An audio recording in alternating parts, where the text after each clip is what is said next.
Una transmisión más de este bonito viernes. Muchas gracias por estar al pendiente, muchas gracias por conectarse para seguir aprendiendo un poquito más acerca de la palabra de Dios. En en esta tarde, como bien saben, de martes a viernes se está llevando una serie que nuestro pastor le ha titulado Estudio Bíblico, en donde se están estudiando los cuatro evangelios de la Biblia. Los viernes nos toca el Evangelio según San Juan. Y quiero antes de iniciar, pues ponernos en manos de Dios para que Él sea el, el que nos ayude, Él sea el que nos capacite, Él sea el que nos guíe para poder decir las cosas de la manera correcta, de la manera que Él espera. Bendito Dios, en el nombre de Jesús te doy muchas gracias por la oportunidad, mi Dios, que nos das de seguir aprendiendo tu palabra, la oportunidad que nos das, Señor, de servirte, de ser útil, mi Dios, en los propósitos que tú tienes. Señor, ayúdanos a citar tu palabra de la manera correcta, con el propósito por el cual tú la has establecido. Ayuda a mis hermanos a que puedan entender tu palabra y podamos ponerla por obra pronto, mi Dios. Te lo pido en el nombre de Jesús. Amén. Y pues como le comentaba, estamos viendo el Evangelio según San Juan y vamos a iniciar el capítulo número 8. El capítulo número 8 tiene algunos subtítulos que vamos a ver, subtemas que eh, son la mujer, la mujer en adulterio, Jesús la luz del mundo, a donde yo voy ustedes no pueden venir, la verdad os hará libres, son de su padre el diablo y la preexistencia de Cristo. Son algunos subtemas que Juan menciona en el capítulo 8 que seguro que van a ser de muy grande edificación a nuestra vida. Por lo menos el día de hoy vamos a leer un capítulo más, vamos a tratar de dar ciertos detalles que a veces se nos pasan, algunas aplicaciones espirituales para nuestra vida, para que nos ayude a ir creciendo, nos ayude a ir entendiendo un poquito más, comprendiendo qué es lo que Dios espera de cada uno de nosotros. Y acompáñenme de favor, y vamos a leer Juan 8 del 1 al 11, que el subtítulo es La mujer en adulterio. Juan 8 del 1 al 11. Y Jesús se fue al monte de los olivos, y por la mañana volvió al templo, y todo el pueblo vino a él, y sentado él les enseñaba. Entonces los escribas y los fariseos le trajeron una mujer sorprendida en adulterio, y poniéndola en medio, le dijeron, Maestro, esta mujer ha sido sorprendida en el acto mismo de adulterio, y en la ley nos mandó Moisés apedrear a tales mujeres. Tú pues, ¿qué dices? Mas esto decían tentándole, para poder acusarle. Pero Jesús, inclinando hacia el suelo, escribía en tierra con el dedo. Y como insistieran en preguntarle, se enderezó y les dijo, El que de vosotros esté sin pecado sea el primero en arrojar la piedra contra ella. E inclinándose de nuevo hacia el suelo, siguió escribiendo en tierra. Pero ellos, al oír esto, acusados por su conciencia, salían uno a uno, comenzando desde los más viejos hasta los postreros. Y quedó solo Jesús y la mujer que estaba en medio. Enderezándose Jesús y no viendo a nadie sino a la mujer, le dijo, Mujer, ¿dónde están los que te acusaban? ¿Ninguno te condenó? Ella dijo, Ninguno, Señor. Entonces Jesús le dijo, Ni yo te condeno, vete y no peques más. El capítulo 7 que vimos la semana pasada, vimos que terminaba con una confrontación, como no, entre los fariseos y Jesús, pero muy particularmente había salido a relucir el nombre de Nicodemo, curiosamente, defendiendo a Jesús, defendiendo por medio de las mismas escrituras que lo que ellos estaban haciendo era incorrecto. Capítulo 8 inicia narrando entonces a un Jesús que se había ido a los montes, al monte de los olivos, para seguir lo que vino a hacer en este mundo, principalmente que era enseñar. Vino a predicar, vino a mostrar el camino, vino a mostrarse a cada uno de nosotros para que nosotros pudiéramos poder alcanzar los propósitos que él había venido a establecer. Miren, habían varios grupos, pero dos que eran muy fuertes, que eran los fariseos y eran los escribas. Ese grupo era muy, muy fuerte, hablando religiosamente en ese tiempo. Y ellos evidentemente no querían a Jesús. Ellos habían sido confrontados por sus enseñanzas, ellos habían sido exhibidos acerca de su mala interpretación bíblica y habían estado perdiendo un poco de ese poder o un poco de esa credibilidad con las personas. Cada vez había muchas personas que se iban haciendo más simpatizantes de Jesús y no de ellos. Entonces ellos estaban buscando la manera en cómo hacerle caer. Estaban buscando la manera en cómo ser exhibido delante de las personas para desacreditarlo. Eso es lo que ellos estaban haciendo. En este primer bloque veíamos cómo ellos habían llevado a una situación. No dicen quién era esa mujer. Simplemente dice Juan que era una mujer. Y entendemos que no dice el nombre porque realmente no era lo importante. Lo importante era, como siempre, iba a ser la enseñanza. Por eso Juan se centra en lo que Jesús dice y se centra con gran detalle. Miren, la trampa que le ponen a esto, o le quieren poner a Jesús, tenía varias vertientes que pudieron haber salido mal. Miren, una de las decisiones que Jesús pudo haber tomado era que Él les contestara, hagan lo que la ley dice, porque no he venido a abrogar la ley, sino que se cumpla. Eso pudo haber dicho Jesús, no lo dijo. Pero eso haría que todas las demás personas lo vieran como, lo dejaran de ver como el hombre piadoso, que lo dejaran de ver como el amigo de pecadores, y más bien que lo empezaran a ver como ellos, como los fariseos, como los estrictos, como como aquellos que de pronto vivían ensañándose, perdón, con las personas que de pronto resbalaban. También tenía otra opción, que cuando Jesús dijera que se aplicara la ley, pues iba a traer un conflicto con el gobierno romano, ya que el gobierno romano les había prohibido a los sacerdotes, a los fariseos, que ellos pudieran juzgar a muerte a una persona. Entonces, si Jesús decía que hicieran como la ley decía, sin considerar al gobierno romano, pues iba a tener un conflicto. Y la tercera cosa que pudo haber sucedido es que Jesús dijera que la dejaran ir. Y entonces las demás personas y los judíos verían cómo Jesús estaba quebrantando la ley de Moisés. ¿Sí? Se pudiera pensar que había un dilema, se pudiera pensar que estaba en una situación difícil. Sin embargo, pues sabemos que era Dios y que es Dios. Sabemos que Jesús es omnisciente y que todo lo sabe. Por lo tanto, en el caso de él, más bien se puede apreciar cuando no contesta a la primera, que Jesús tenía un plan perfecto ese día, que Jesús tenía todo lo necesario para dar una enseñanza que hasta el día de hoy a nosotros nos sirve. Por ahí dicen algunos teólogos serios que, que cuando Jesús estaba escribiendo la primera vez, dice que escribía algo en el suelo, dice que estaba escribiendo las leyes que habían estado rompiendo esas personas que estaban ahí cerca. Eso es lo que de pronto él empieza a hacer, empieza a escribir cada pecado, empieza a escribir cada cosa que ellos habían transgredido. Y ni siquiera les hizo caso la primera vez. Ellos tuvieron que insistir.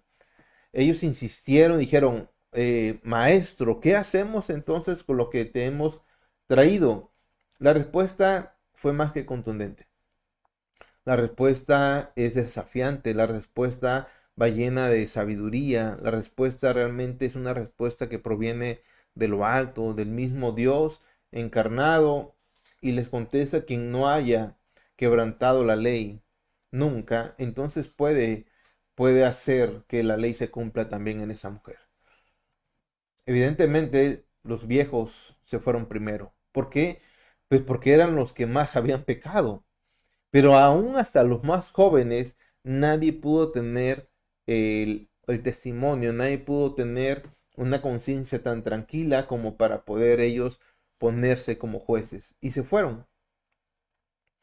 Cuando de pronto ve a la mujer, le enseña y nos enseña a nosotros por medio de esa mujer, le dice, pues si nadie te ha condenado, yo tampoco he venido a eso. Si realmente yo hubiera venido a condenar al mundo, nadie tuviera salvación. Nadie tuviera la oportunidad de poder ser salvos. Lo que le dice a esa mujer es algo que Jesús estuvo enseñando todo ese tiempo cuando le dice, pero no peques más. Es decir, arrepiéntete de lo que estás haciendo. Cristo vino a este mundo y no vino a juzgar al mundo.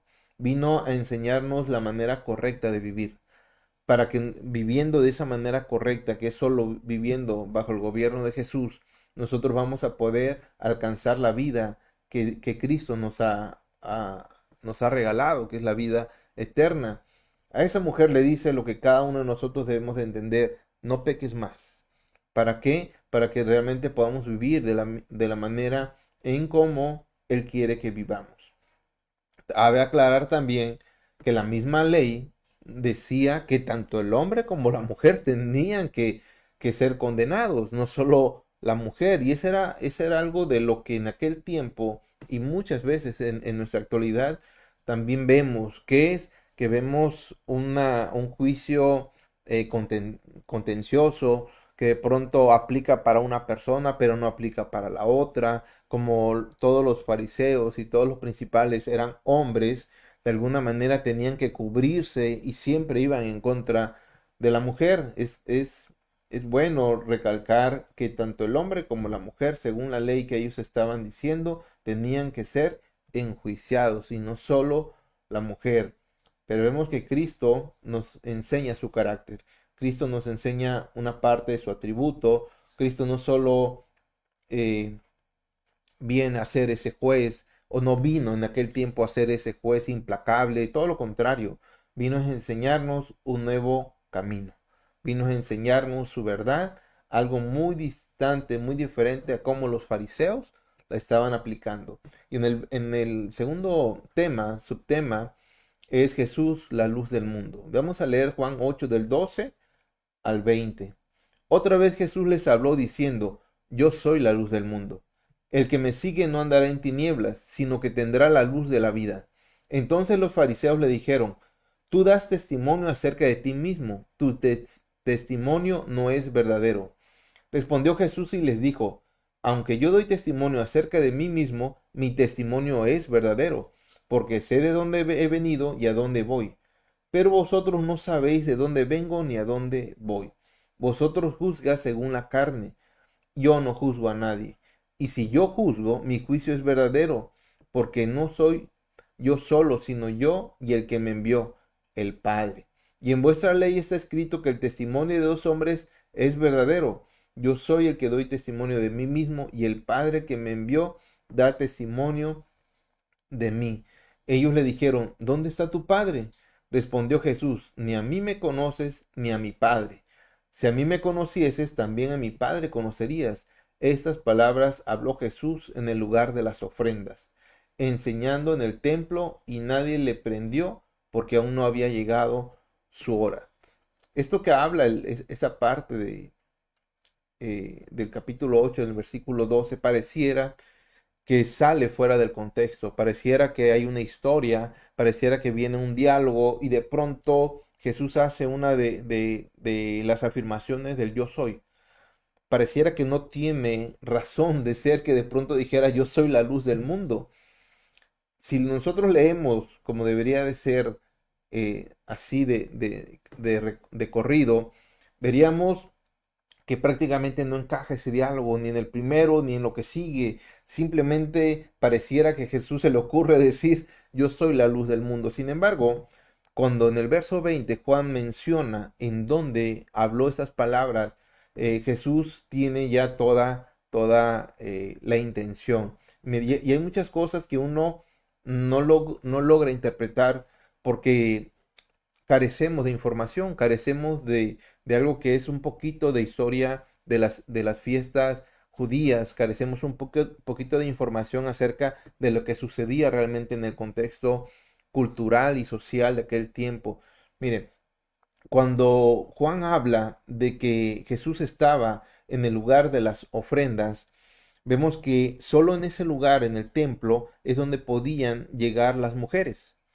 Es decir, habían lugares en donde uno podía estar más cerca del lugar santísimo, del lugar santo, pero había un lugar que realmente era un poco alejado, que era el lugar de las ofrendas. Y ahí es donde Jesús estaba enseñando. Y entonces, ¿por qué dice que yo soy la luz del mundo? Miren, en las fiestas que acababa de pasar, que era la fiesta de los tabernáculos, había un día en donde en ese lugar de las ofrendas se encendían cuatro grandes, eh, ¿cómo se llaman? Eran candelabros, pero muy grandes, dice, muy, muy, muy grandes. Eran una parte de las fiestas que le llamaban, de las fiestas de la iluminación, creo que así se llamaba.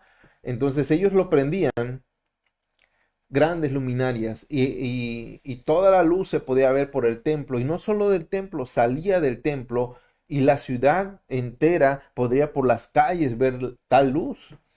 Cuando él dice yo soy la luz del mundo, estaba haciendo una alusión clara y precisa y ellos podían entender claramente de lo que se estaba refiriendo.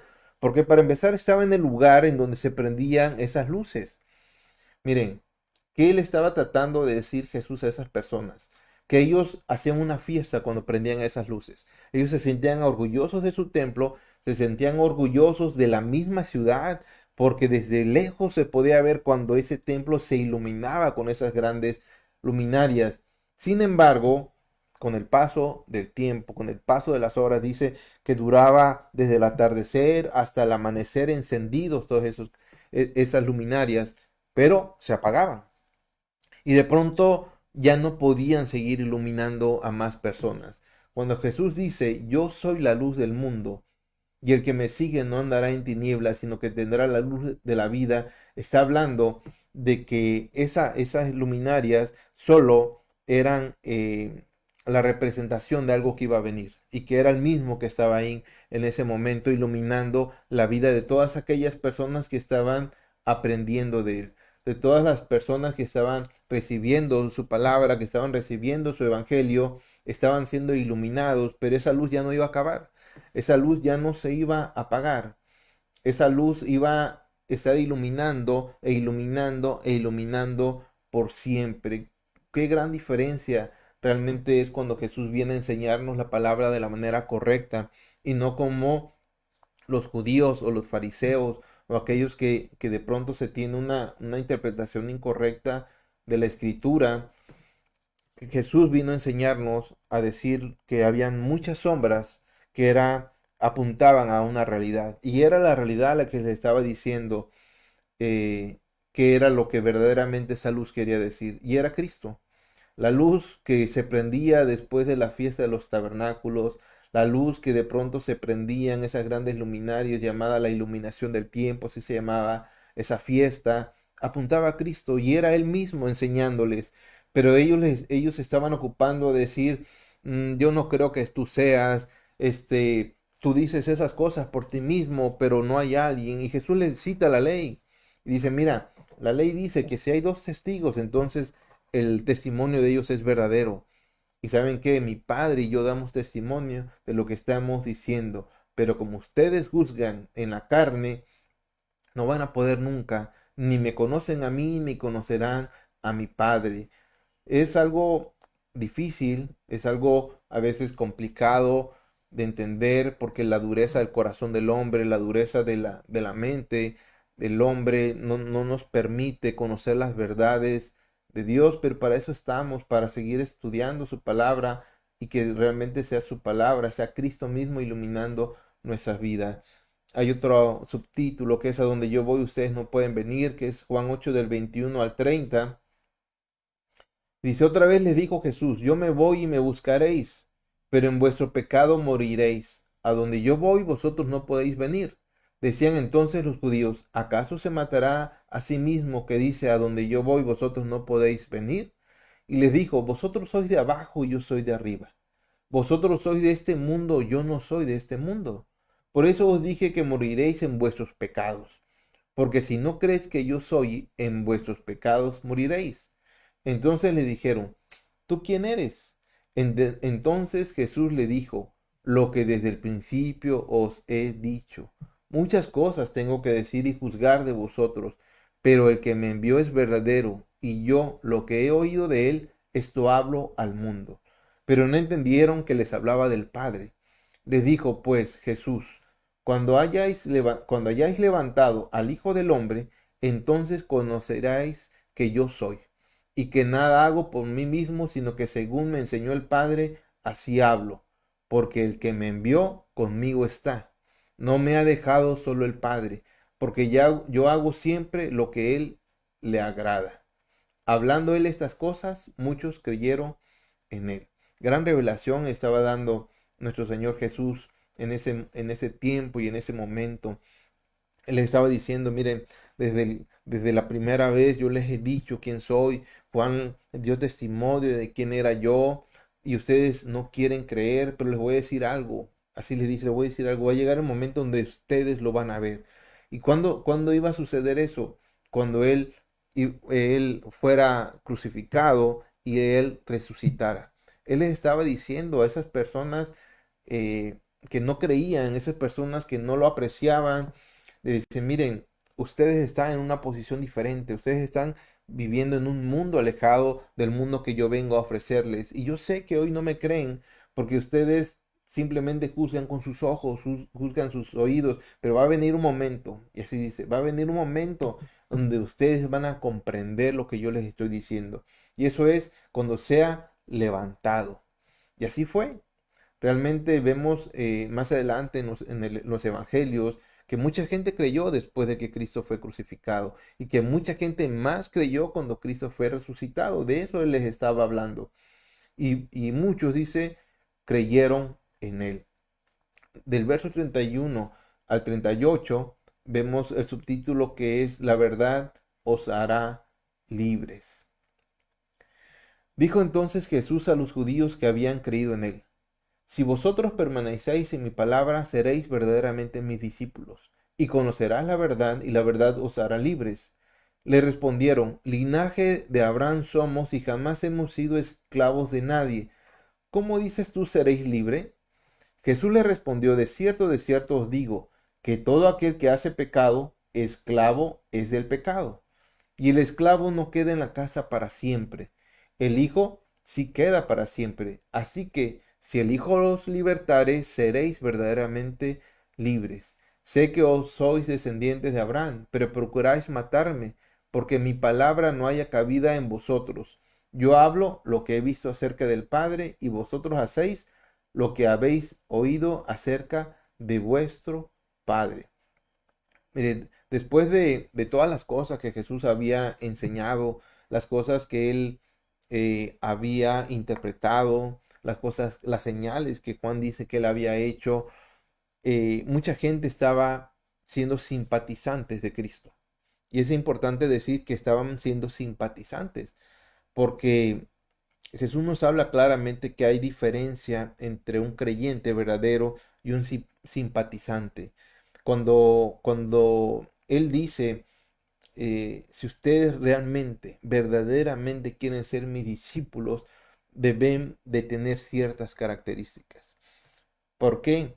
Porque había confusión en su vida, había cosas, ataduras que ellos tenían y eran diversas, diferentes ataduras. Sin embargo, hay algo que en estos versos nosotros podemos ver claramente. Y una de las cosas que ellos eran esclavos por los cuales Jesús vino a esta tierra fue para libertarnos y liberarnos de la esclavitud del pecado. Digo, ciertamente en una aplicación hay muchas otras cosas más que la verdad hace en nuestra vida. La verdad nos liberta de la ignorancia, nos liberta de tradiciones, nos liberta de religión, de muchas cosas, pero principalmente ese grupo de judíos que habían simpatizado con las enseñanzas de Jesús tenían una característica muy específica, que eran esclavos del pecado. Miren, nada más alejados que la verdad en nuestra vida. Muchas de las personas, así como los judíos de pronto conocemos de Jesús, conocemos que hay una promesa de vida eterna, conocemos que hay seguridad, que hay paz, que hay amor, bondad, hay muchas cosas que Jesús nos acerca a nuestra vida. Sin embargo, no podemos decir que somos discípulos de Jesús si aún no hemos sido libertados de la esclavitud del pecado. Y esa es una condición del corazón. Si uno verdaderamente, y lo digo con esas palabras, si verdaderamente somos discípulos de Jesús, se va a manifestar porque hemos sido libertados del pecado. Alguien que es discípulo de Jesús no puede, como el mismo Juan después explica, no puede andar practicando el pecado. Es algo incongruente. Y dice unas cosas, unas características, Jesús le dice, y una de esas características es permanecer en su palabra. Y permanecer es muy diferente a ser simpatizante. Permanecer es muy, muy diferente a que yo asisto un domingo sí, un domingo no. Permanecer es diferente a que yo me sujeto a ciertas cosas, pero a otras no. El ser simpatizante es muy diferente a que yo creo ciertas cosas, pero hay otras que prefiero no creer. Todo lo contrario, el permanecer significa establecer, significa morar, durar, perdurar, retener, vivir de tal manera. Eso es lo que Jesús les estaba diciendo y les estaba enseñando. Mira, judíos, ustedes vienen porque sus maestros no han podido ganarme una, se podría decir en un lenguaje coloquial. Sin embargo, no se trata de eso, le decía Jesús. Se trata de permanecer en lo que yo les voy a enseñar. Permanecer significa cambiar la manera de vivir. Y si ustedes logran permanecer en mi palabra, logran permanecer bajo mis mandamientos, entonces verdaderamente van a ser libertados del pecado. Claro que ellos de pronto se encienden, ellos de pronto no logran entender la profundidad de la palabra, ellos interpretan de manera literal todas las cosas, y ellos dicen, hey, espérate, yo nunca he sido esclavo de nadie, porque somos del linaje de Abraham. Y dice, miren, yo sé, no necesitan decirme que ustedes judíos de dónde descienden, yo sé quién es Abraham y yo sé la promesa que sobre Abraham hay, pero miren, le dice algo, no se trata de quiénes son sus descendientes, no se trata de cuál es su posición geográfica que habiten, no significa, no quiere decir el nombre, etcétera. Lo que realmente se trata es de una manera de vivir. Y ustedes el día de hoy pareciera que no descienden de Abraham. Es duro a veces cuando la palabra llega a nuestra vida y llega a veces aún en el mismo cristiano, cuando la palabra nos confronta y dice, cristiano, no vives como cristiano. O sea, hay ciertas características que el cristiano debe de tener si es que verdaderamente ha aceptado a Jesús y si es que verdaderamente ha sido libertado de una manera antigua de vivir. Eso es lo que le estaba diciendo en esas palabras a los judíos que se estaban tratando de hacerse cristianos. Cristo no les dice que no se puede. Cristo no les dice que no es lo mejor. Lo único que Cristo le dice, hay una manera de darse cuenta si verdaderamente ustedes van a ser mis discípulos. Y así sucede en el cristianismo. Hay una forma de ser cristiano. Y una de esas es permanecer bajo la palabra de Dios. Permanecer en obediencia a la palabra de Dios. Y solo en esa obediencia a la palabra de Dios nosotros vamos a poder ser libertados del pecado. El otro subtítulo es Son de su padre el diablo. Sigue el mismo diálogo del verso 39 al 47. Dice, respondieron y le dijeron, nuestro padre es Abraham. Jesús le dijo, si fueses hijo de Abraham, las obras de Abraham harías. Pero ahora procuras matarme a mí, hombre que os he hablado la verdad, la cual he oído de Dios. No hizo esto Abraham. Vosotros hacéis las obras de vuestro padre. Entonces le dijeron, nosotros no somos nacidos de fornicación. Un padre tenemos que es Dios. Jesús entonces le dijo, si vuestro padre fuese Dios, ciertamente me amarías, porque yo de Dios he salido y he venido, pues no he venido de mí mismo, sino que Él me envió. ¿Por qué no entiendes mi lenguaje? ¿Por qué no podéis escuchar mi palabra? Vosotros sois de vuestro padre el diablo, y los deseos de vuestro padre quieres hacer. Él ha sido homicida desde el principio y no ha permanecido en la verdad, porque no hay verdad en él. Cuando habla mentira, de suyo habla porque es mentiroso y padre de mentira. Y a mí, porque digo la verdad, no me creéis. ¿Quién de vosotros me redarguye de pecado? Pues si digo la verdad, ¿por qué vosotros no me creéis? El que es de Dios, las palabras de Dios oye. Por esto no las oís vosotros, porque no sois de Dios. Es una dura confrontación, definitivamente. Los judíos, los fariseos, queriéndose de alguna manera justificarse, de alguna manera, digo, a nadie le gusta que nos digan nuestros errores, a nadie nos gusta que de pronto alguien nos confronte en nuestra vida de la manera en que Jesús lo estaba haciendo. Sin embargo, todas las palabras que Jesús le dice eran verdad. Cuando dice, mira, ustedes dicen que son descendientes y que Abraham es su padre, pero Abraham nunca intentó matar a Dios. Es lo que les está diciendo. Pero ustedes sí procuran matarme a mí. Como que no hay congruencia. Y después dice, mira, yo todas las cosas que les he dicho han sido verdad. Sin embargo, ustedes hablan mentiras. Vemos en los capítulos anteriores cómo ellos citaban la escritura, pero no la citaban de la manera correcta. En la escritura me refiero a la ley. Acabamos de ver el tema de la mujer adúltera y de pronto y el hombre dónde está. Y hay cosas que dicen, ustedes son mentirosos. La realidad es que se parecen mucho a ese padre de mentira. Ese que ocupa la palabra, pero lo ocupa de una manera incorrecta, que de pronto le quita cosas para que ya se haga de acuerdo a la voluntad que él quiere hacer y no la voluntad de Dios. Es lo que le está diciendo. Ellos se molestan definitivamente y atacan y atentan o quieren atentar contra la naturaleza de Jesús. Recordemos que Jesús era hombre también y que había nacido de María y que pues José no había sido su padre biológico y eso a lo que ellos de pronto eh, van a atacar supuestamente, dice, y nosotros no somos nacidos de fornicación, un padre tenemos, haciendo alusión a decir, pero tú no lo tienes. Pero eso no le importó a Jesús, como de pronto dicen, mira, no entiendes mi lenguaje, es lo que dice, le dice Jesús, ustedes no entienden lo que yo les trato de decir, lo que yo les trato de decir es que ustedes están bajo el dominio del adversario. Dejen de serlo. Lo que le está diciendo es, miren, dejen de tener como padre al adversario. Dejen de tener como padre al mentiroso. Dejen de tener como padre al homicida. Y hagan las obras que realmente Abraham hizo. Y vemos que Abraham fue una vida de fe. Abraham ciertamente tuvo sus fallas, ciertamente sus detalles, pero fue perseverante en las cosas. Abraham terminó su vida viviendo una vida de obediencia, un testimonio de una vida antes y una vida después. Mire, tanto así que llegó a ser llamado amigo de Dios. Esas son las obras que Abraham hacía. Abraham después de cada cosa daba gloria a Dios. Vemos que él levantaba altares, etcétera. Hay muchas cosas realmente en donde uno pudiera aprender de la vida de Abraham.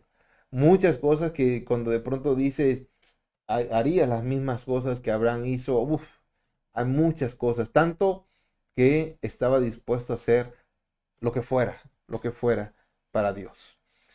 Hay otro subtema que es la preexistencia de Cristo, y ya con eso estamos terminando, que está del verso 48 al verso 59. Respondieron entonces los judíos y le dijeron, ¿no decimos bien nosotros que tú eres samaritano y que tienes demonio? Respondió Jesús, yo no tengo demonio, antes honro a mi Padre y vosotros me deshonráis. Pero yo no busco mi gloria, hay quien la busca y juzga. De cierto os digo que el que guarda mi palabra nunca verá muerte. Entonces los judíos le dijeron, ahora conocemos que tienes demonio. Abraham murió y los profetas. ¿Y tú dices que el que guarda mi palabra nunca sufrirá muerte? ¿Eres tú acaso mayor que nuestro padre Abraham, el cual murió? Y los profetas murieron. ¿Quién te haces a ti mismo? Respondió Jesús, si yo me glorifico a mí mismo, mi gloria nada es. Mi Padre es el que me glorifica, el que vosotros decís que es vuestro Dios, por cierto. Pero vosotros no le conoces, mas yo le conozco. Y si dijere que no le conozco, sería mentiroso como ustedes. Pero yo le conozco y guardo su palabra. Abraham vuestro padre se gozó de que había de ver mi día, y lo vio, y se gozó. Entonces le dijeron los judíos, aún no tienes 50 años, ¿y has visto a Abraham? Jesús le dijo, de cierto os digo, antes que Abraham fuese, yo soy. Tomaron entonces piedras para arrojárselas, pero Jesús se escondió y salió del templo y atravesando por en medio de ellos, se fue. Wow, realmente eh, Jesús les dijo todo lo necesario para que ellos pudieran haber creído. Ellos le dijeron, miren, es cuestión de guardar, de obedecer mi palabra, de tenerla como gran tesoro. Y les digo algo, nunca verán muerte. Les estaba dando una salvación gratuita, les estaba dando la forma y el medio para cuales ellos pudieran salir de una vida de pecado, de ponerse en una vida buena, una vida plena en esta vida y asegurarse de una vida venidera eternamente. Es lo que todo este capítulo 8 de pronto vemos a un Jesús tratando de decirle a esas personas, vengo a hacerle grandes cosas con ustedes. Pero como después Jesús dice, pero nunca quisieron. Esa es la responsabilidad al final del hombre. Ellos se siguen aferrando a sus tradiciones, se siguen aferrando y justificando, y de pronto alguien por ahí acá acusa a decir, ¿eres tú mayor que nuestro padre Abraham, el cual murió? Era claro que ellos no estaban entendiendo. Era claro que ellos todavía tenían eh, sus ojos cerrados, su conciencia cauterizada. Ellos estaban tratando de defenderse en vez de abrazar a la salvación. Ellos estaban tratando de mantener su posición en vez de poner a Cristo en la posición que se merece. Había tantas cosas, pero Jesús le dice algo en el verso 58 que para nosotros es algo muy valioso. Antes que Abraham fuese, yo soy, dice. Y es una de las veces que él dice yo soy, que significa autoexistente. Antes que Abraham fuese, yo ya existía desde el principio y desde antes del principio. Es lo que Jesús en este evangelio le viene diciendo y repitiendo una y otra vez. Yo soy, le dice repetidamente, yo soy Dios, yo soy aquel que ustedes esperan, yo soy el Mesías, yo soy el Cristo, yo soy el Salvador, yo soy tantas cosas y más yo soy que le va a seguir diciendo todo lo que es el evangelio de Juan. Pero ellos en vez de reflexionar, ellos en vez de abrazar a Jesús, en vez de comprender lo que él estaba diciendo, tomaron piedras para arrojárselas. La responsabilidad del hombre siempre va a estar ahí. Cristo se acerca a nosotros, nos llama con cuerdas de amor, nos hace con paciencia, nos hace entender o nos hace saber que vivimos una vida mala. Pero muchos de nosotros, al igual que los judíos, tomamos piedras y se las arrojamos ya no directamente a Cristo, pero a aquel que viene a darnos el evangelio, aquel que viene a orar por nosotros, cuando de pronto le cierran la puerta, no le contestan un mensaje. Hay tantas cosas que a veces uno dice, yo no haría lo que hicieron ellos, pero hacemos cosas similares. Pero Jesús sigue haciendo lo mismo que hizo en aquel tiempo y en ese tiempo, tratando de que nosotros recompongamos nuestro camino, nos alejemos de una vida mala, tengamos una vida buena, permanezcamos en su palabra y Él nos va a otorgar la vida eterna. A veces es sencillo cuando estamos en este lado poder comprender que Cristo lo único que ha venido a darnos es una vida en abundancia y una vida buena, alejarnos del pecado, alejarnos de las consecuencias, pero necesitamos poner un poquito, nuestro granito de arena, que es aceptarlo como Él es. Pues hemos terminado el capítulo número 8. Gracias por estar atentos a la transmisión. Si por ahí pues fue de edificación por su vida, qué bueno, es siempre la intención. Por mi parte, esto ha sido todo. Primeramente, Dios, nos vemos el próximo viernes. Esté atento de favor a las transmisiones de martes a viernes a las 7 de la tarde. Que pasen muy bonita noche y un excelente fin de semana. Que Dios les bendiga. Hasta luego.